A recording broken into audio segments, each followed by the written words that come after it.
Pronouns are she and her. We're so pleased that you're all able to attend this briefing on Suncor, air quality, and social justice. For our guests, the League is a nonpartisan grassroots organization that has worked since the 1930s in Denver and 1920 nationally. And actually, our anniversary for 90 years in Denver and 102 years, I hope I have the math right, for national was just yesterday on the 14th. We work to improve our systems of government and impact public policies through voter education and advocacy. Our briefings throughout the League year, such as this one, serve to educate our members and visitors and voters, and often lead to advocacy. And our advocacy is built on positions that have come from deep study of the issues and adoption from the individual leagues up through the National League. So before I hand this over to Barbara Ford to talk about upcoming events, a few housekeeping notes. So we are recording, you probably saw that come through. And I wanted, we're very excited to have so many guests. If you're from another organization, it'd be great if you could put that into chat or add it to your name. Please use chat to ask questions during the talk. And Katie started us off already, which is wonderful. The chat area also turns out to be a really good place for sharing information with each other. So feel free to use it for that as well. If we haven't yet, Andrea and I are going to mercilessly mute everyone so that we can all hear the speaker clearly. I'm going to hand it over to Barbara now, and I'll see you later in the hour when I will be presenting the questions to our speakers. So again, welcome, and we'll get started.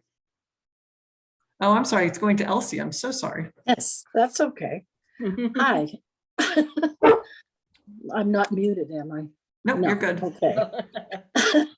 Hi, I'm Elsie Haley, and on behalf of the non-binary work group for the League of Women Voters of Denver, I'd like to invite you all to our March briefing, which is going to focus on health and employment issues for non-binary and transgender people.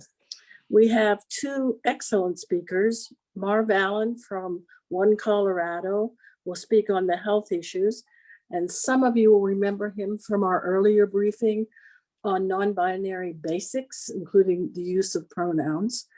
Our second speaker, Ariel DeFazio, is an employment lawyer who focuses on discrimination cases, and she will address issues faced by non-binary and transgender people. The meeting will be March 15th, 5:30. Some of you have already tried to sign in. I did too, I have to admit. It will be on Zoom, and we hope to see you all there. Thank you. Barbara? Good evening, everyone. I would like to introduce our speakers, State Representative Alex Valdez and Becca Curry from EarthJustice. Representative Valdez is from House District 5. He's the chair of the Energy and Environmental Committee and also a member of the Civic, Military, and Veterans committees. This year, he's sponsoring legislation on asbestos, efficient building construction, plant-based medicines, and non-medical transportation. His occupation is that of renewable energy entrepreneur. He founded one of Colorado's largest solar companies. He's also the chair of the Latino caucus and the LGBTQ caucus. He was born and raised in Denver.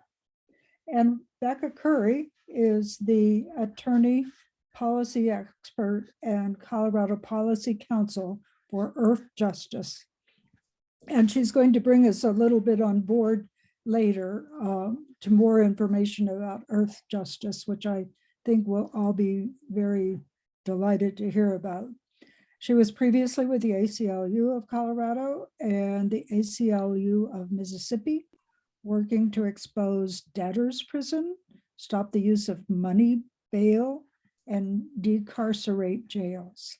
She graduated from the University of Colorado, studying ecology and evolution, and she has her law degree from Loyola in New Orleans.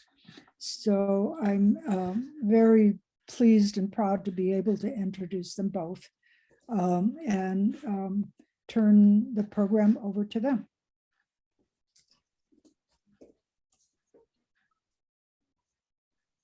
Thanks, Barbara. Did you want me to start?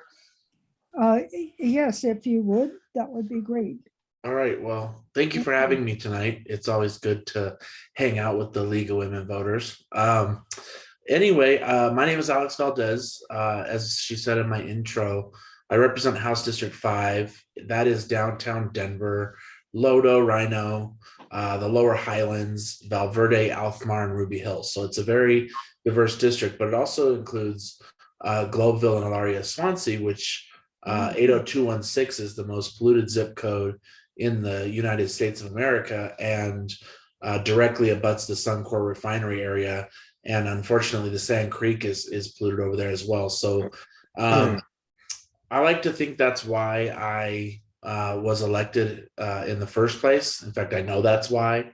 I ran for office as an unabashed environmentalist, fully focused on trying to really provide some relief to a community that has been, if I may put it so bluntly, just tread upon by industry for generations. And so, this neighborhood is becoming more well-known now. It's the neighborhood, for those of you who don't know, that the elevated part of the I-70 viaduct used to go over. And so it's an old neighborhood. It's predominantly a Latino neighborhood, and obviously a neighborhood that, is good to be focusing on. So I kicked off my campaign back in 2017 in Ilaria Swansea and Globeville, actually in Globeville, at a little bar over there, because I really wanted to make a statement that that is a part of town that I was coming to the State House to root for. I love that little guy against the big, the David and Goliath story. I really do like that story, and I want that to be the story of kind of the environmental future that we all face together. I know specifically today we'll be talking about kind of air toxics and the Suncor refinery. I think it's really interesting that we're talking about this today, given, I don't know how many of you listen to CPR, but there was an update, I guess you could call it, on the permitting process, because the permit for the Suncor refinery hadn't been properly renewed in over 10 years. And I'll let Rebecca really get into the details of what's going on there. While I'd like to see that refinery closed, because that's what's best for human health, I've become pragmatic in my middle age here, and that's not going to happen. So really what we continue to do is just fight forward on really understanding what the health impacts of having a refinery next to a neighborhood are. What kind of health consequences are we seeing by allowing people to breathe toxic chemicals, and how can we be okay with that, given that we don't have to do that? Along those lines, I'm a huge champion of vehicle electrification, because I don't like the refinery, and I don't particularly like all of the highways that run through the district either. They're sources of a lot of our air quality problems in the state of Colorado now, and in fact today is quite a dirty air day, and they're just getting more and more and more common.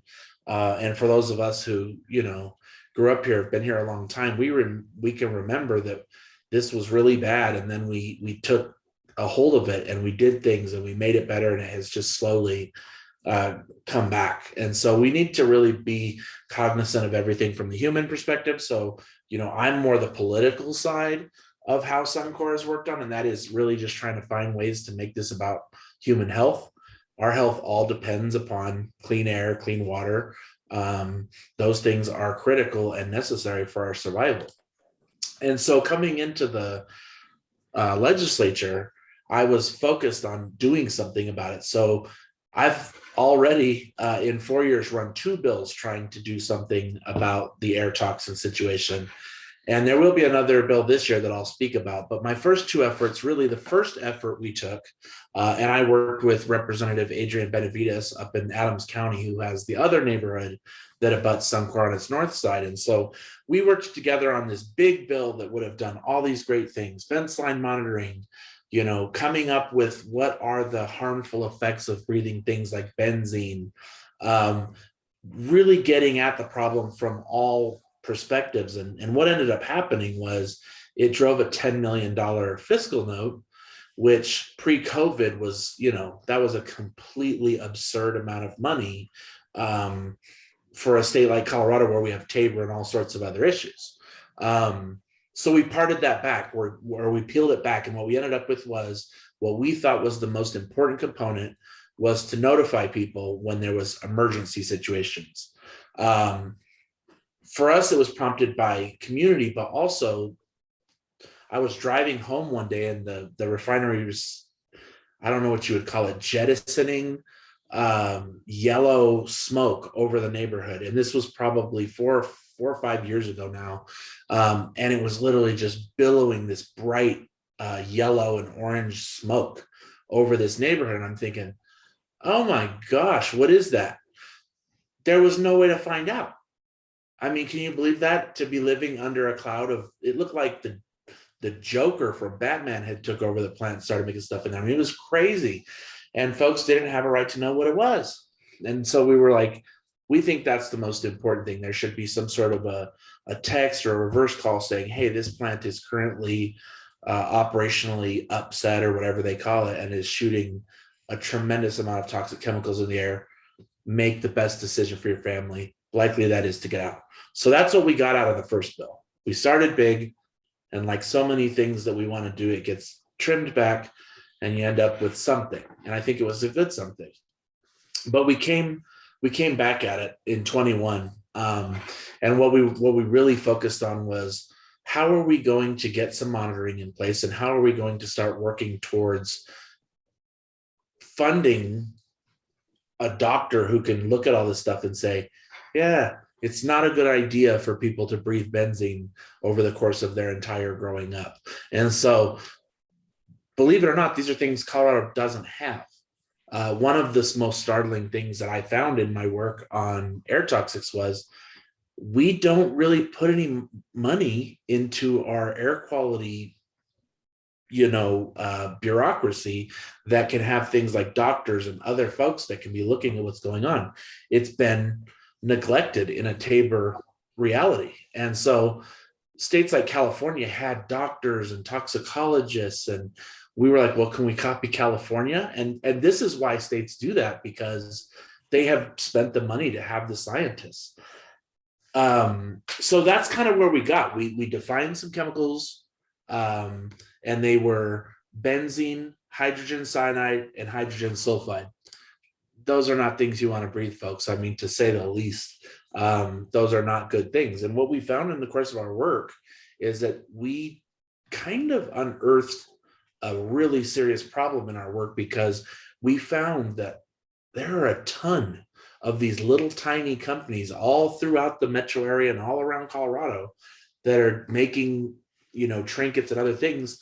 And out of their smokestack is coming a list of, and I'll let Rebecca remind us, but it's like 70 chemicals all day, every day, just coming out of the little manufacturing operations all throughout. So that is what I think is coming this year.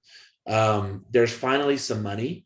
If there's any bright side of COVID, it is that money is available to actually do something. And so the governor has prioritized in his budget a significant amount of money to invest in this area. So we need to all be leaning on our legislatures to make sure that they vote for that. And we think that will get more monitoring. We know that will get more monitoring. We know that will get more of the professionals that CDPHE needs to develop these sorts of things. I waver between excited about that and kind of sad, because that's going to be a budget line item that people are going to come after. Even though the environment is extremely popular amongst most of the folks in Colorado, it's been a pretty slow year for environmental policy so far, but we just need to, I always urge people, please continue to put pressure on your legislators that the environment is such an important thing right now. We just saw an urban fire, a suburban fire in a suburb of Denver. I mean, that's insane stuff that I never thought we'd talk about on New Year's Eve, basically. It was December 30th. So we just need to be paying attention to all of these things. We need to be working on resiliency, and that's just incredibly important. I wanted to talk about some of the justice work that we've done too. Last year, the very last bill we passed as we kind of were going out the door was 1266, which helps us to define what disproportionately impacted communities are. And I think when you look at neighborhoods like Ilaria, Swansea, and Globeville, and that part of Adams County that abuts Suncor, you're looking at predominantly Latino neighborhoods. They're fairly low income as Denver goes, and that's an ever moving needle these days. But in truth, essentially what this bill does is it helps to create definitions of what disproportionately impacted communities are, because a lot of people use it. And, we thought that it was important to have some definers around that. And it proposed strategies for how we can do better. I mean, I think that's all anybody ever wants, is to do better. I think right now we talk a lot about the past and the mistakes we've made. That's not how I operate. I think it's important to realize those things, but it's more important to be talking about how do we not do it? How do we remedy it? How do we fix it? And so this actually provides 1266 provided strategies. On Monday, we had a press conference for this new air toxics bill. I'm super jealous in a way, because this money exists now to do these things. But together, this is going to be an every year theme for a long time. And I'm going to let Becca, when I turn over her, tell you all of the other things that are being emitted out there that someday we as environmentalists want to rein in, because nobody should have to breathe any chemicals. Nobody should have to live in a place where they don't even have the guarantee of their health. You can't choose when the air all around you is bad. So it's important that we continue this work. I think these three bills, and since I've been in the legislature, this is the first topic that I've ever seen a bill run on every single year that goes further and further and further. And we want that work to continue going until we've really addressed everything. So it's really exciting work that we're doing. There's also air quality bills coming through this year. That wasn't specifically on my list because this is Suncor, but we are going to be doing some really big lifts on air quality this year. Everything from small motors like lawn mowers and weed whackers and the like. And I know that may not sound like a big deal, but the statistics around those small motors and the kind of pollution they cause for a city like Denver in the summertime is really startling. So we have an opportunity there. We have all sorts of other cool pieces to that bill, especially when it comes to minor polluters, right? These little companies that are just doing minor pollution, but that is still toxic. And there's just a lot of work to be done. So I don't know how many people saw that movie that just came out that David Sirota did, that Don't Look Up, with Leonardo DiCaprio and Meryl Streep, and just like a really great cast. And it was about this meteor coming, no one paying attention. I really think that that's kind of not funny, but it's true. And we need to, I always implore everybody to just kind of raise the flag at every opportunity, to just let people know we have to really take this stuff seriously, because we are part of the environment, not the lord of it per se. We depend upon it for our survival. So let's work together to make this a priority. And it's one of these things that everyone can agree on, regardless of where you're at on the political spectrum. You want to breathe good air and drink clean water. So thank you. I'll turn it over to Rebecca Curry. And now Rebecca is amazing. I've had the opportunity. She's with EarthJustice. She's been working on all of these topics. Whenever I see her at the Capitol, I know good things are happening, and she can pronounce every single chemical that's being emitted and tell you all about it. And so Rebecca, I think I'm supposed to turn it over to you. So take it over for me if you're there. That sounds great. Yes, I'm here. Let me see. Can you see my presentation? Did it pop up? Yep. Good, cool. Hey everyone, I'm Becca Curry. As Barbara so kindly introduced me, I am the Colorado Policy Council with EarthJustice.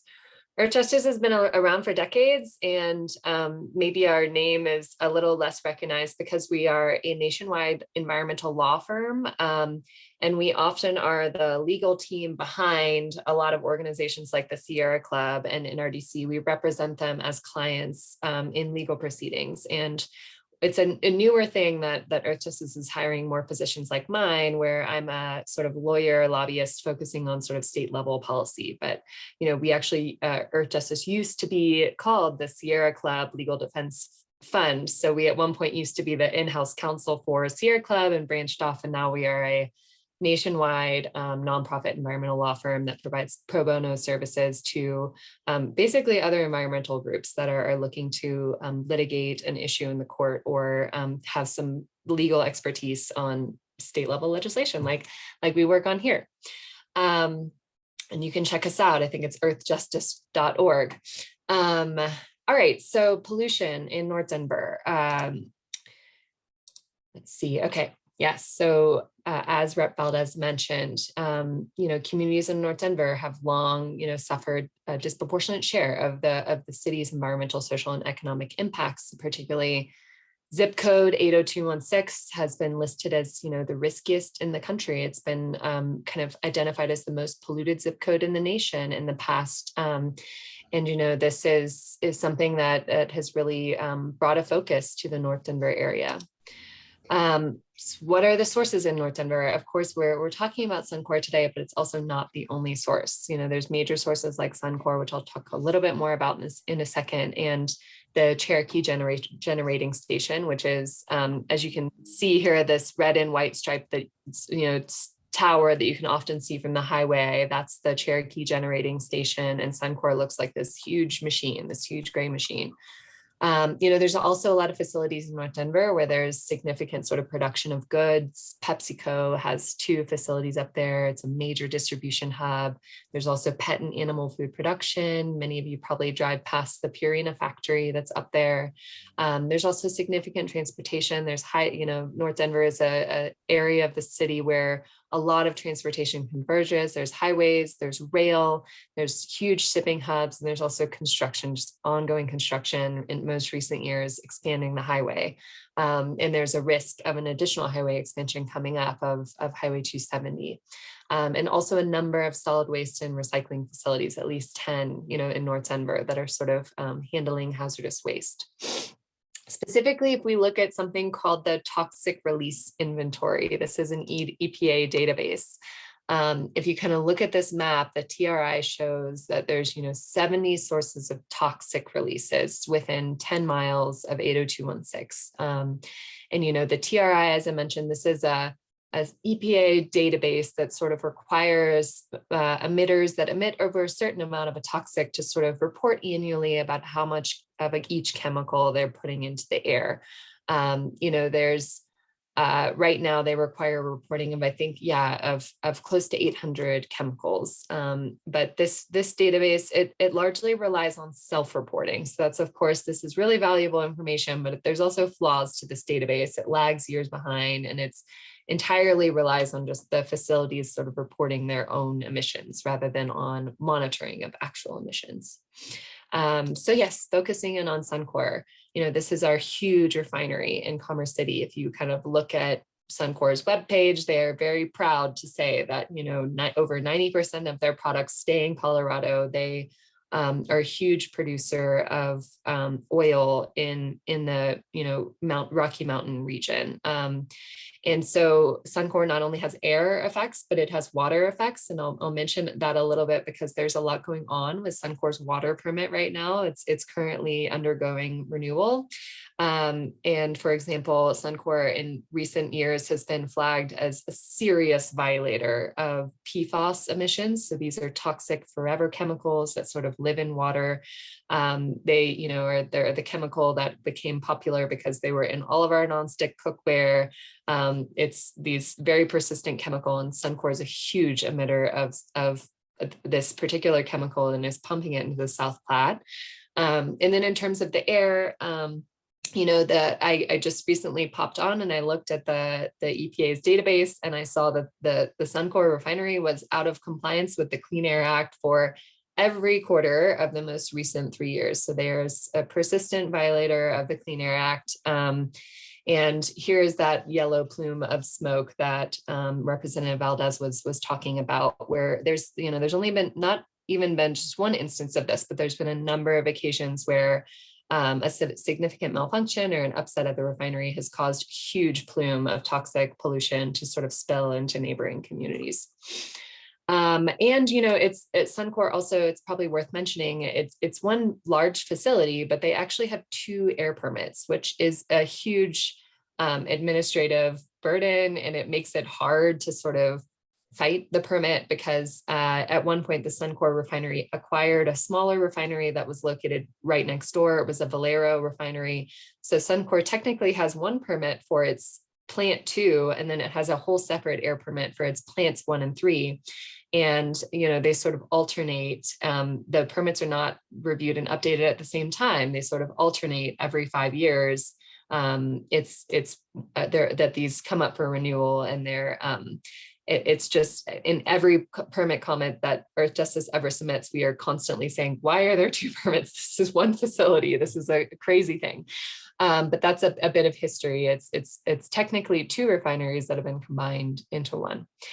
So, understanding why Suncor is such a bad actor and a bad polluter, and particularly a bad source of toxic pollution, it's important to sort of zoom out a bit and just, because our pollution is in part bad because we have bad laws, right? That we are constantly trying to work to improve. And so zooming out a little bit, I just want to talk about the overarching sort of framework of, how Colorado is regulating pollution. And this might be a little bit of a glimpse into my brain and how I sort of categorize pollution into 3 buckets, right? The first bucket being climate pollution. So here we're talking about carbon. We're talking about greenhouse gases is what we often call them. And this also includes things like methane and chlorofluorocarbons, which you'll typically even see represented as their sort of carbon dioxide equivalent. And today we know that our concentration of carbon dioxide in the atmosphere is over 400 parts per trillion. And that's a pre-industrial age. Our natural levels on Earth were sort of in the realm of 280 parts per million. So this is like the more carbon that's in the air, the faster the Earth is warming is really the trend here. And Suncor is, of course, a big source of all 3 of these types of pollution, as well as many other facilities in the area. The next bucket is the criteria pollutants. So this is a fancy name that the EPA has given for a actually pretty small set of only 6 pollutants. So it includes things that we hear about often, like ozone and particulate matter, and then also nitrogen oxides, sulfur dioxides, lead, and I'm blanking on the other one right now, but there's 6 criteria pollutants. And the EPA has actually set ambient air quality standards. So essentially a limit on the amount of these pollutants that can be in the air.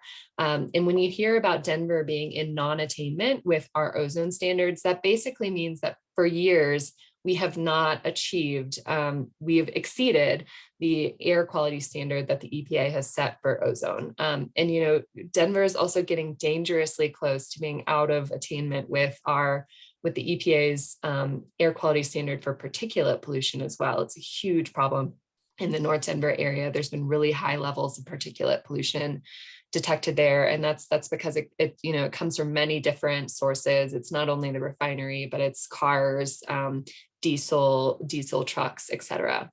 And then this third bucket is air toxics. So we're talking about a set of substances that have, science has proven that they are, known or suspected to cause serious health effects, including cancer or seizures or death or other, serious health effects. And the EPA recognizes 187 substances as air toxics, or in their term, they call it hazardous air pollutants. And compared to the criteria pollutants for which the EPA has set air quality standards that are essentially an enforceable limit on how much of that pollutant can be in the air, For air toxics, the EPA has not set those standards, which causes huge problems here. And the state, I think today feels like it doesn't have the ability to regulate air toxics from facilities without that guidance from the EPA.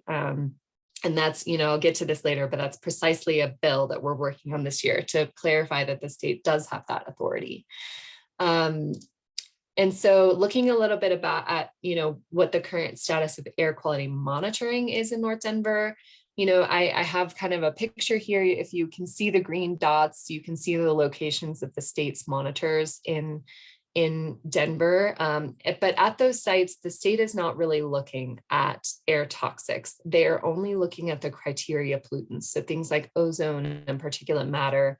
Actually, the criteria pollutants, if you sort of pull open your phone and you see how bad the air is, and if it's an air quality alert day, the air quality alerts that you see are only thinking about the criteria pollutants. So each, criteria pollutant makes up about 100 points on the air quality index scale. And when you have, kind of check your phone, you're basically checking levels of only the criteria pollutants, and that reading on your phone is not telling you anything about toxics in the air.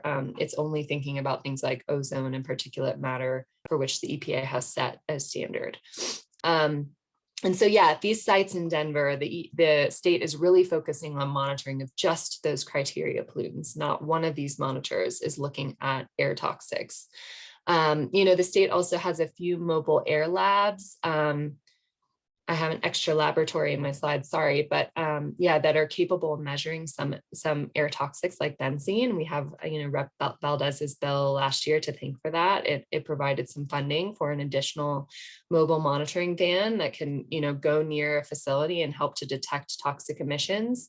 And there's also some communities that have sort of stepped up where the state is not doing enough to do important monitoring, like Cultivando here in Denver. And in Broomfield, also the city of Broomfield is doing really amazing monitoring of oil and gas production sites. Yes, and thanks to the bill last year that passed, we also have fence line monitoring at some of the state's worst polluters, so including Suncor. And when I say fence line monitoring, this is essentially like, it's almost like a laser field around a facility that has a capability of detecting emissions in real time. So it kind of shoots a laser through the air, and based on some crazy science that I don't fully understand, it can tell you the real-time concentrations of a number of toxics as they're occurring. So that is enabling community notification by having these systems in place that are picking up toxins right where they leave facilities. That's enabling community notification and alerts to community members when their health might be at risk. Other than that, it's really up to facilities to sort of self-monitor emission limits in their permit and to ensure that they're complying. And just a few notes about why monitoring is so important. As I mentioned, it's sort of dire in Colorado. Like we're increasing the amount of monitoring that we're doing, but it's still not enough. Monitoring is important where most facilities are currently just relying on self-reporting, and measurement through monitoring offers concrete proof. And during the process of the bill last year, we saw a number of facilities catch wind that they were going to be regulated by this new law, and they went to the EPA's database and they changed their numbers of their emissions. So this is the Colorado Sun article. We saw a number of facilities just say, oh, there's that bill coming, and it would regulate, the language said any facility emitting over a certain amount of a toxic would need to be regulated. So they went and they just told the EPA, oops, we had the numbers wrong, and they changed them, trying to slip out of the bill. Luckily, we were able to find a different way to capture the same facilities. And we've also seen some disturbing news at the federal level of the Trump EPA inviting underreporting from certain facilities. This is why monitoring is critical and why we often focus on increasing monitoring. And I might just hone in on air toxics just a little bit, because I think it's a particular concern in North Denver. The EPA, when they passed the Clean Air Act back in the 1990s, they always envisioned a two-phase strategy. Phase one was going to be, let's ensure that each industry is adhering to the best practices out there that are able to reduce toxic emissions. And that was phase one, what we call technology-based regulations. And the EPA was decades late to get these implemented. And phase two was always supposed to be, they were supposed to come back and address what the EPA calls the residual risk left behind after those technology-based regulations were put online. And the EPA has just not done that. They have not come back to address the health risks of toxics. And in the absence of EPA action, many other states have have adopted state level regulatory schemes to address the health risks of toxic exposures. Some states like California and Oregon, and even states like Kentucky and Texas have adopted state level air toxics programs that are working to address these health risks above and beyond what the EPA requires. So, similarly in Colorado, that's pretty much what we're doing. We're doing only what the EPA is requiring. So basically just those technology-based regulations and nothing more. And, Colorado thinks that their hands are actually tied from doing more. So we are at a point now where we're really trying to push the state to do more on air toxics and pulling it out of North Denver. Here's actually a map of toxic emission sources. You can see it's, there is a heavy concentration in North Denver, but that these toxic emission sources are really spread out throughout the state. There's a lot of like big and small emission sources, but there's hundreds across the state that are emitting substances that are known to be toxic pollutants. And Colorado just does not have a regulatory program to fully address them. So Rep. Valdez touched on some of this, but recent legislation has made some critical, but also limited steps to address and improve our understanding of toxic pollution, not only toxic pollution, but all types of pollution across the state. In particular, the air toxics bill from 2020 and 2021 now requires 4 facilities, including Suncor, and 2 others facilities in North Denver that are actually petroleum terminals. So it's the end point of pipelines that are coming from refineries from other states that are in North Denver, as well as 1 other facility down in the Pueblo area to conduct fence line monitoring of at least the 3 toxics that Rep. Valdez mentioned that are of particular concern for these facilities. In real time, they have to monitor in real time. And they have to notify communities when concentrations of those air toxics exceed health-based thresholds. So it directs the state to sort of identify the point at which the level becomes too risky, or where public health might be at risk, and then requires that they send off an alert to the surrounding community. And then there was also the Environmental Justice Act that passed last year, which, as Rep. Valdez mentioned, sort of helped to define disproportionately impacted communities and sort of actually set up what it means to engage with these communities. There's sort of an enhanced level of engagement that's now required by law.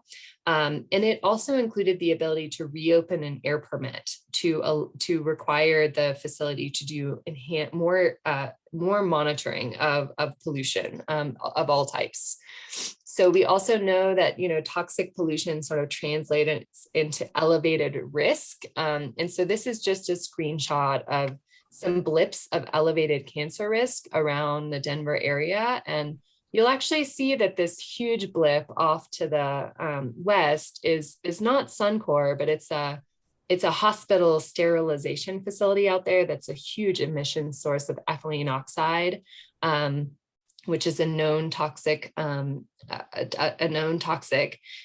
that facility has been flagged as one of the highest priority facilities by the EPA as posing the greatest risk to communities too. So this is just, Suncor is a huge emission source, but there's other sort of toxic emission sources that are elevating cancer risk in the Denver area, and this is one of them. And this particular facility is responsible for significantly elevated cancer risk that sort of swaths across Denver metro area.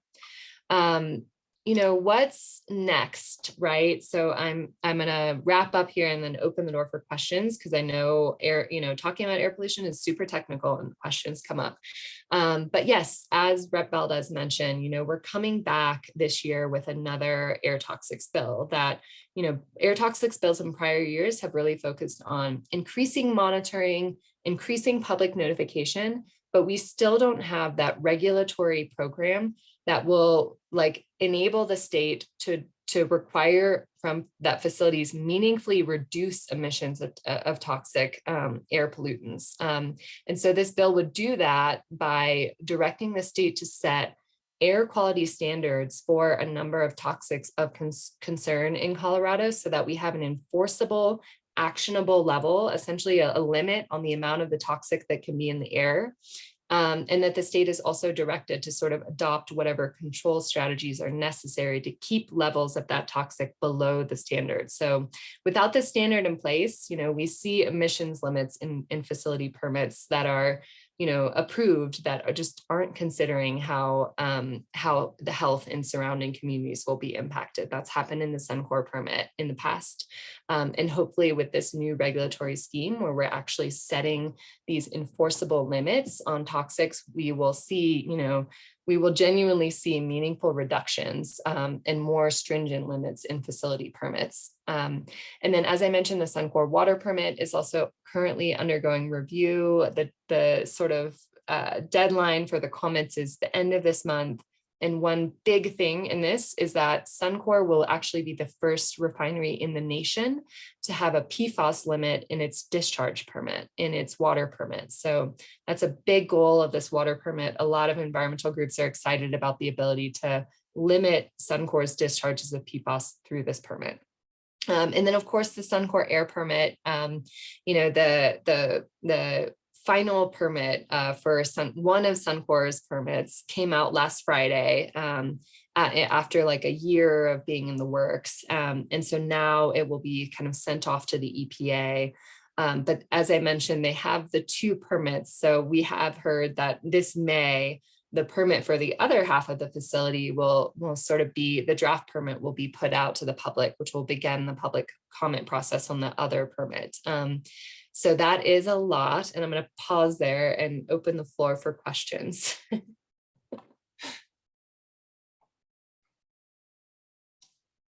Sorry, had to find my unmute button, the constant, right? Finding that. Thank you so much to both of you. That's great. I was really pleased to see care and concern for Global. My grandmother lived there for 60 years and my dad was raised there. It's always been an immigrant community that's sort of been put upon. So great that there's care for them. And thanks, Representative Valdez, for giving us the link to the CPR piece. So it's in the chat if anyone needs it. I had mentioned at the beginning that I heard that and I couldn't give a very good summary of it. So it's there for those of you that want to find it. So we do have quite a few questions here. The first one is, it seems like the CDPHE has really let us down. We the people, the public, do we need to do anything to get the department back on track so that it really cares for air and water quality? I guess you guys can decide who wants to answer if you both do. Go ahead, Rebecca. Yeah, there's disappointment in the state, right? And I think it's some degree of just failure to act. There's been, I'm sure some of you saw in the media over the course of last year, there was a whistleblower complaint that was filed against the state. And that whistleblower complaint really focused a little bit more on what we call minor sources, which are sources that are smaller in nature and that, looked at individually, they might not seem like they're a huge impact to air quality, but viewed collectively across all of the oil and gas wells across the state, they have a huge impact. And they are also a huge source of ozone. So today we're sitting at a place where we know we're not in attainment with our ozone standards, yet the state is choosing to not model the impact of each new minor source that it approves. And so, there's frustration that permits are being approved for sources that are worsening our air quality. And I think the state does have the discretion to do that, but from my experience with CDPHE, sometimes they do need that legislative guidance to say, it's not just a discretionary choice, but it's something that you have to do to protect the residents of the state. Yeah. So this question, I think, goes along with that. Please explain the permitting process more. What leverage does the legislature have? Who else has influence? Yeah, and it does depend on the size of the source, right? So there's sort of 3 categories of size of an air source. Minor sources, and there's sort of tons per year of emission thresholds that determine which category you end up in. So there's minor sources, there's synthetic minor sources, which are sort of the middle ground, and there's major sources. And so the EPA has a lot more requirements for these major sources, which are things like the Cherokee gas plant and the Suncor refinery. And they, that has to go through a process where it's approved ultimately by the EPA, and there's more EPA involvement in that process. And so Suncor's, typically how it goes is the state will announce, okay, it's time, we're ready to review one of Suncor's permits, and they will put out a draft permit that the public has an opportunity to comment on and suggest ways that the permit should be stronger. And then at the end of that sort of comment period, the state receives all those comments, and then they update the permit to be their final version. And that's what came out for one of Suncor's permits last Friday. And so now, it'll be sent off to the EPA for final approval.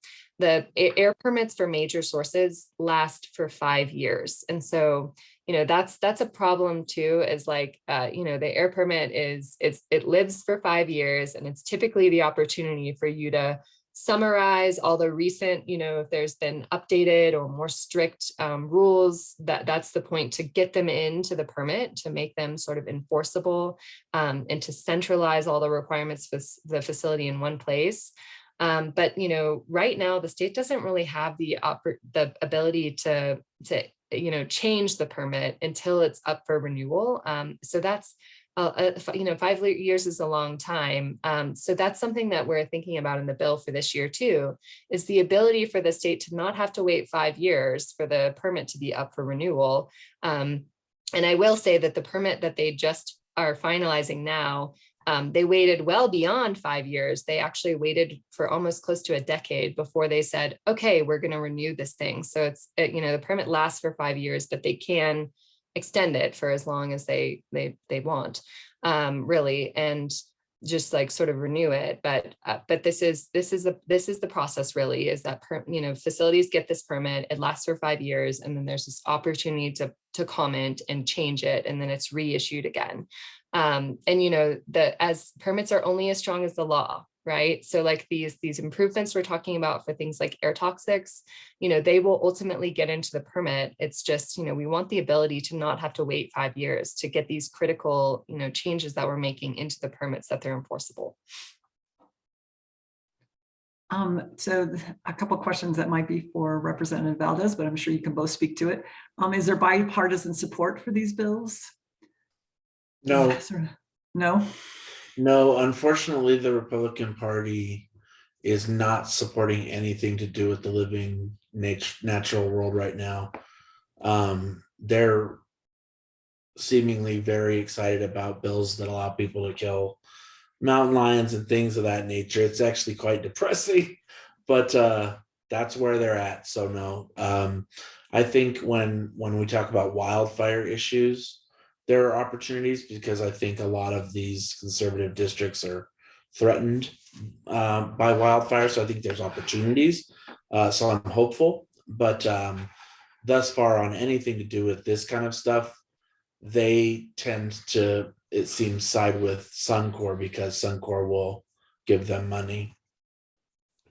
So does Colorado think its hands are tied, or is it a way to escape the increased costs that will come with additional regulation? Is it possible that Colorado, with an economy tied to oil and gas, as well as other businesses like that hospital sterilization facility, are they concerned that these enterprises will perhaps go elsewhere? Is that part of the pushes, I guess? Good question. I think with the Suncor refinery, you can't really get a refinery permit to build a new refinery. Trust me, I've tried to make a deal with the Weld County commissioners to take it, and they would love to have the refinery up there. The fact is that federal regulations, and this is my understanding, kind of are prohibitive of building new refineries, which is a bummer because I'm sure Suncor would like to be somewhere. But that said, there are no barriers on air pollution. Part of the reason our air is terrible in Denver is because of what's happening in Weld County. We can't sue them for destroying the air here, which is probably something you'll see in the future in legislation. But before I'm done, I just wanted to rewind to one of the previous questions about CDPHE and kind of the disappointment with CDPHE. It really is rooted in Tabor. It really is a matter of funding, and the voters of Colorado back in '92 passed Tabor. And so if we don't repeal it, this is just going to be a one-time small injection of money into this program. And then it will be much smaller than it was even before we got this money. So essentially what Tabor is doing is it's strangling government to death, and CDPHE, schools, seniors, there are a lot of issues that we have to meet. So it can be kind of stressful of a job because you're really just dealing with a kind of a wind down because of Tabor. So we all need to get together and repeal Tabor. Otherwise, CDPHE will go right back to getting no money once the COVID money runs out that we got from the feds, because the feds don't have Tabor. So sorry. Yeah, no, we're all over that Tabor problem. We talk about that a lot. So Yeah, and I could just add quickly, like for the question of whether or not they really have the authority to do stuff or not, like there are clear places where they have discretion to act. Like they can deny air permits. That is within their authority. They just, I think the Attorney General did a opinion where they sort of summarized and clarified that the state does have that authority, but they said this power has never been used. That is we have never seen our state deny an air permit. It's just not happened. And the state also could make choices like modeling the impact of every source, not just the biggest sources, but all of the smaller sources, all that, because they all contribute to our air.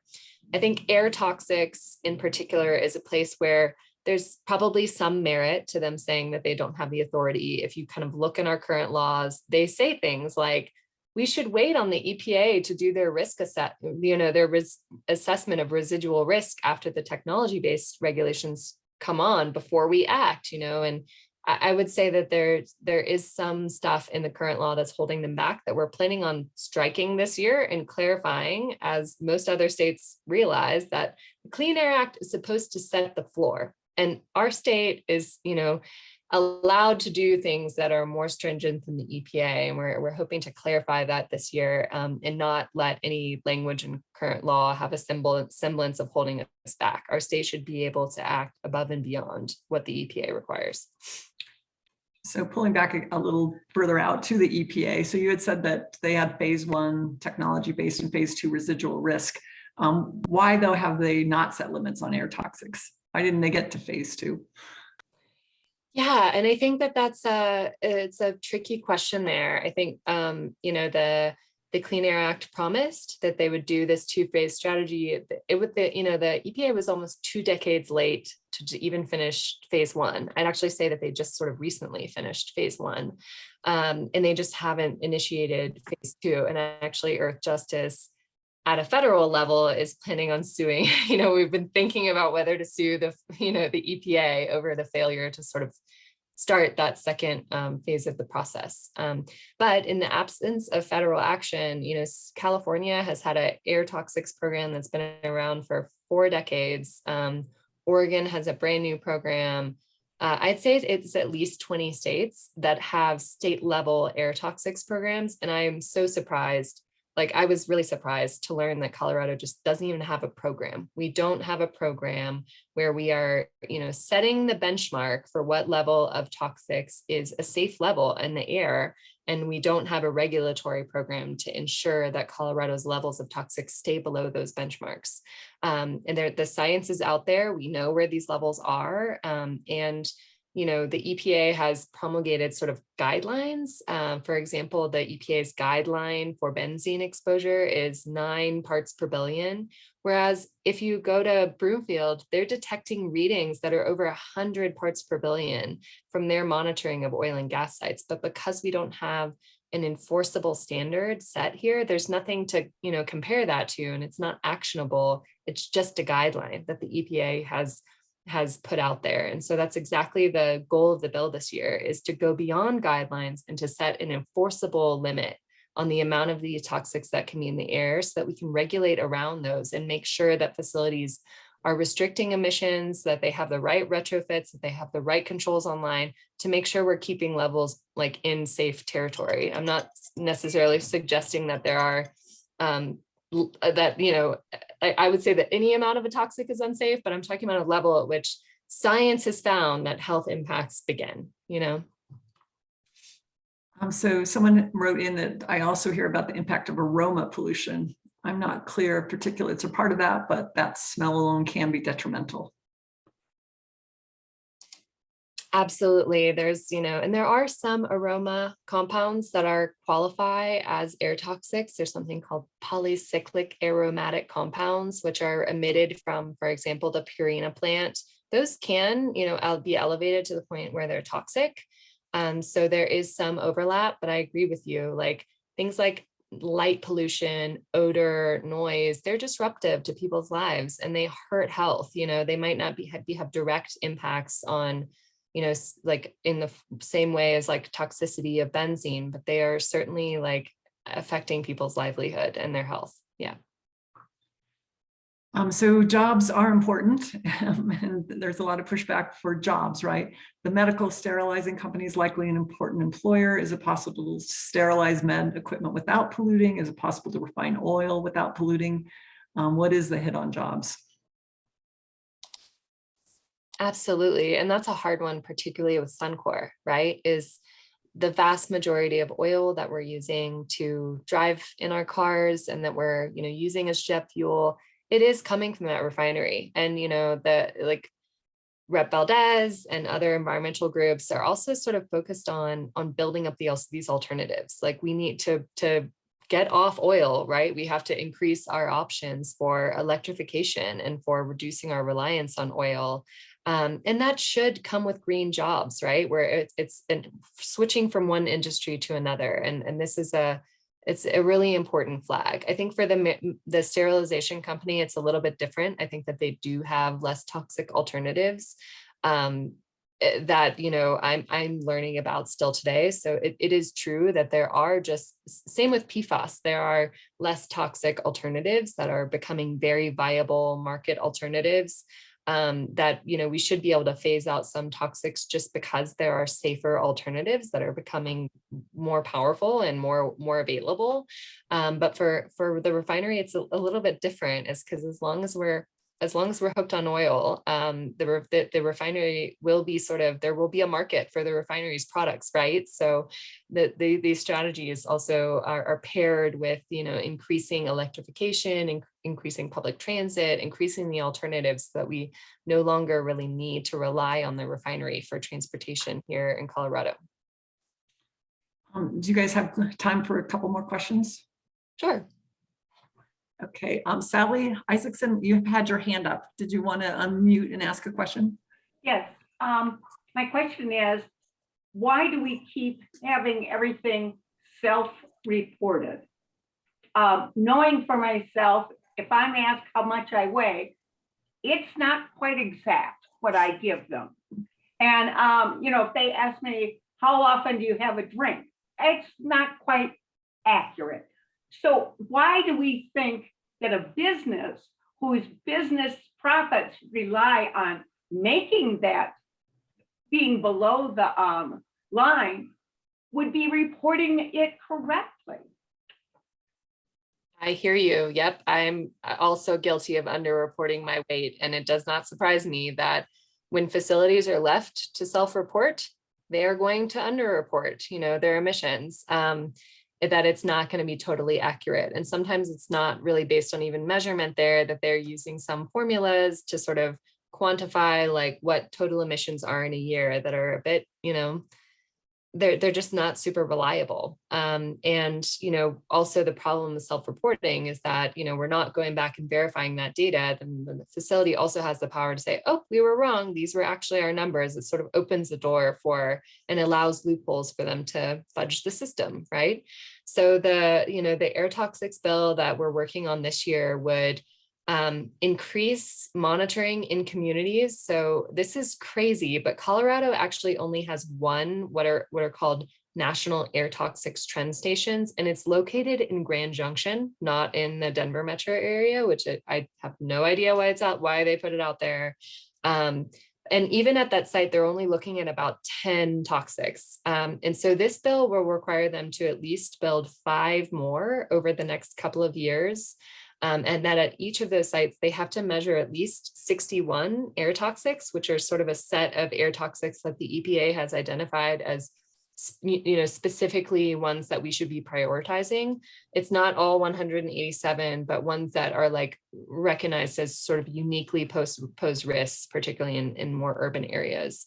And so, yeah, that like I look at Colorado's sort of current monitoring scheme for toxics, and it's really depressing. Like that we only have the one site. We have a couple of urban air toxics monitors that the state runs. They're all on the West Slope, but in the metro area, we are not, like the state is just not looking at toxics where the hotspot is. And so, yeah, we're working on ramping that up. We're also trying to increase the state level database that would be more based in self-reporting, but with a bit more enforcement mechanisms built in and on a bit faster timeline than the EPA's database requires. Representative Valdez, I see you need to go. Thank you very so much. Thank you. Feel free to reach out. I put my information in the chat, and if you have any questions about the bills, feel free to reach out. Please also show up to support them. It's very important. And if you want to talk, just reach out to my office. I could talk to you about pretty much any of the enviro bills as the chair of the committee on environment. So please feel free to reach out, and thanks for having me. And go League of Women Voters. Thanks. Thank you. So Becca, one last question, and then we'll let you Yeah, go too. For sure. And also to just really quickly flag, Sure. I'm popping the links to, we've talked a lot about this air toxics bill, which is, will be the one kind of setting up this new regulatory program for the state. And I just put a fact sheet to it in the chat, as well as a sort of FAQ document that should have more information about those. And of course, I'll also put my email in there if others are having to drop off. If you're interested in sort of getting involved with either of these bills or just want more information, I'd love to touch base with anyone. So, yeah. And that's sort of how I think we'll end. We have one more question. The league has really strong positions on air and water pollution. We've had it for a long, long time. So what can we do? What do you suggest for all of us to go forth in our advocacy? Absolutely. So, this is at a point where, as I kind of mentioned before, our permitting, our regulation of facilities is only as strong as our laws are. And to me, it's seeming like there's going to be a number of bills this year that have very specific and concrete measurable impacts on air quality. And one of them will be the air toxics bill, which will set up that new regulatory system so that for the first time, we will have direction and it will be clear that the state is able to act and set enforceable limits on air toxics. And, there's another bill, Representative Tracy Burnett, who represents sort of the Superior area. She's going to be running a bill on how to move Colorado towards attainment with our ozone standards. So again, ozone being one of those criteria pollutants that I mentioned the EPA has set a standard for, but we're just not meeting. We haven't met it for years. So she's planning on thinking about how to better account for minor sources and how to better sort of increase collaboration between the oil and gas regulating agency and the air regulating agency. And yes, there's sort of some small source engine rules are, very important. They still have a huge impact collectively in a number of bills that'll be coming up this session. So just following along and reaching out and plugging in where you can and voicing your support at any sort of committee meetings to show legislators that they should be voting in favor of these important bills. Great. Barbara, do you want to take us out? Well, I just can't say thank you enough to Representative Valdez and Becca Curry for opening our eyes to the depth and breadth of this issue, and challenging us to become more active in advocacy in this really significant but also enormous undertaking. So I guess I would like to really encourage any members of the Denver League to either sign on with the Climate Emergency Task Force or to get in touch with me about the possibility of getting together with other I shouldn't say like-minded, we're all like-minded, but people who would like to roll up their sleeves and get involved in this really concerning issue.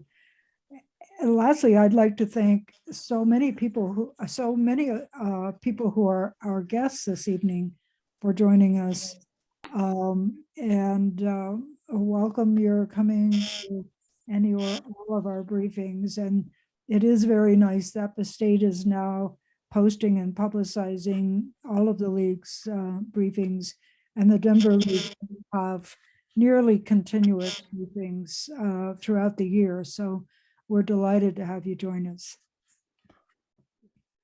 It's been a pleasure. Thanks so much. Everyone's unmuted if you want to say thank you as we go out too. Thank Thanks, you. Andrea. Thank you. Thank Tremendous. Thank you, everyone. Thank you. Thank you so much. Thank you. Thank you. Thanks so much. Bye-bye. Bye.